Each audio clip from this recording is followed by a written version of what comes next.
Alright, we're doing rear trailing arms on the 2008 Lucerne.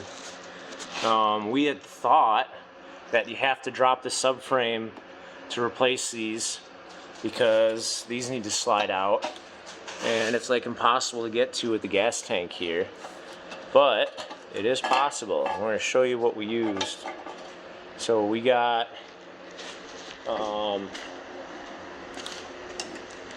we used this mid-length 15mm swivel socket. I think the short length works too, but that is able to slide in onto the bolt head, and then you can hold the bolt in place while taking the nut off. And then we were able to push this through far enough to slide the trailing arm out. So you got to start it with the cam in the up position, then as you push it back you got to twist it around the other way until it's, and then it'll let you pull it out. So we didn't touch these bolts and we were able to get this out.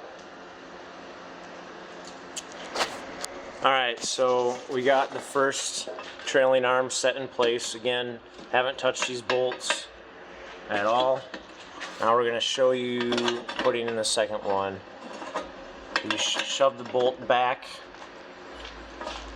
into the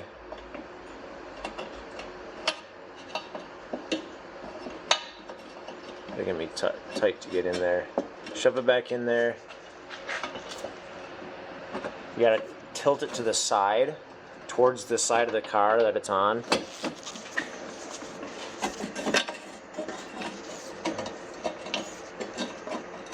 Now he's pushing the bolt back through, and now when you put the cam on, you got to make sure that the front cam is the same as the back cam.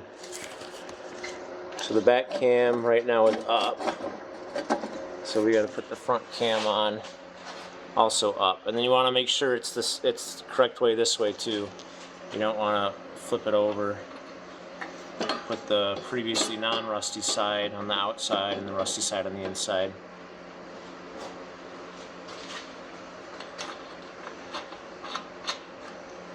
Now I would tighten them probably in the middle, because when you get in alignment, they're gonna have to adjust it anyway. So you can stick your socket back on the back head if you're having trouble with the nut again, just to keep it from spinning. That's how you can also use the hex here too. That's how you replace your rear trailing arms without touching the subframe.